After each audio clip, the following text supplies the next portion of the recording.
Hello बच्चों, चलिए प्रश्न को पढ़ते हैं और समझते हैं। मान ज्ञात कीजिए। और बच्चों हमें एक समाकलन दिया है ई की घात एम सेक इनवर्स एक्स और बटे में एक्स वर्गमूल एक्स की घात 2 माइनस एक डी एक्स। तो बच्चों हमें इसका समाकलन ज्ञात करना है। ठीक है बच्चों, प्रश्न को हल करने से पहले बच्चों प्रश्न के लिए मुख्य अवधारणा लिख लेते हैं बच्चों। ठीक है, तो मुख्य अवधारणा में बच्चों हम प्रश्न से संबंधित कुछ सूत्र लिखेंगे बच्चों। ठीक है, तो मुख्य अवधारणा देखिए। और बच्चों वह जो सूत्र होंगे वह इस प्रश्न को हल करने में हमारी मदद भी करेंगे। ठीक है बच्चों, तो देखिए पहला सूत्र होगा बच्चों कि हमें पता होना चाहिए डी बाई डी एक्स अर्थात अवकलन बच्चों सेक इनवर्स एक्स। तो सेक इनवर्स एक्स का जो अवकलन होता है बच्चों यह होता है 1 बटा एक्स वर्गमूल एक्स की घात 2 माइनस एक। ठीक है बच्चों, ये सेक इनवर्स एक्स का अवकलन होता है जो आपको याद होना चाहिए। ठीक है, दूसरा देखो बच्चों, अगर हमें समाकलन करना है ई की घात ए एक्स का। ठीक है बच्चों, तो ई की घात ए एक्स का जो समाकलन होता है बच्चों वह होता है ई की घात ए एक्स और बटे में आता है ए और प्लस होता है बच्चों सी। ठीक है बच्चों, यहाँ एक्स का गुणांक जो होता है वो बटे में आ जाता है। चलिए बच्चों जो प्रश्न दिया है उसे हल करते हैं। तो प्रश्न जो है बच्चों उसको हम आई के बराबर मान लेते हैं। देखो तो माना हमारा जो प्रश्न है वो आई के बराबर है। ठीक है बच्चों, तो आई बराबर हो गया ई की घात एम सेक इनवर्स एक्स और बटे में होगा एक्स वर्गमूल एक्स की घात 2 माइनस एक। ठीक है बच्चों, डी एक्स।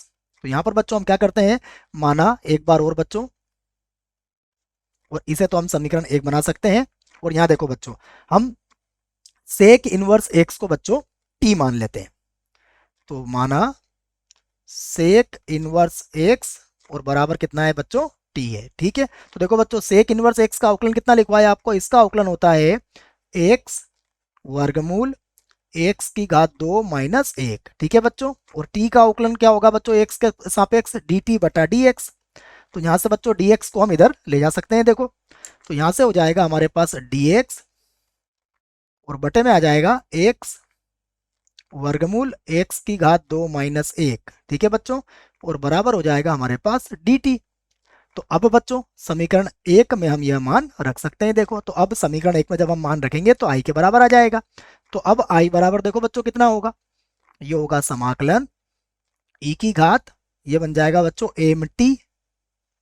ठीक है बच्चों, और देखो अब ये तो हमारे पास एम टी हो गया और डी एक्स बटा एक्स वर्गमूल एक्स स्क्वायर माइनस वन, ये संपूर्ण बच्चों किसके बराबर हो गया है, डी टी के बराबर। तो गुणा ये लिख दूंगा बच्चों में डी टी।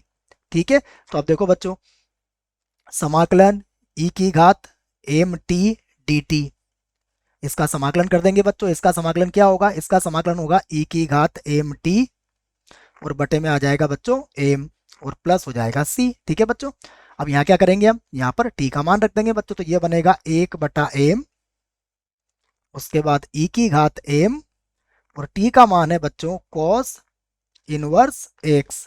सॉरी बच्चों, कॉस की जगह सेक है ना, गलत हो गया है, माफी चाहूंगा। सेक था ना बच्चों, तो सेक लिख लो यहाँ पर। ये हो जाएगा हमारे पास एम और सेक इनवर्स एक्स। ठीक है बच्चों, और प्लस कितना हो जाएगा सी। तो यही हमारे प्रश्न का उत्तर होगा। आशा करता हूं आपको इस प्रश्न का उत्तर समझ में आया होगा। धन्यवाद।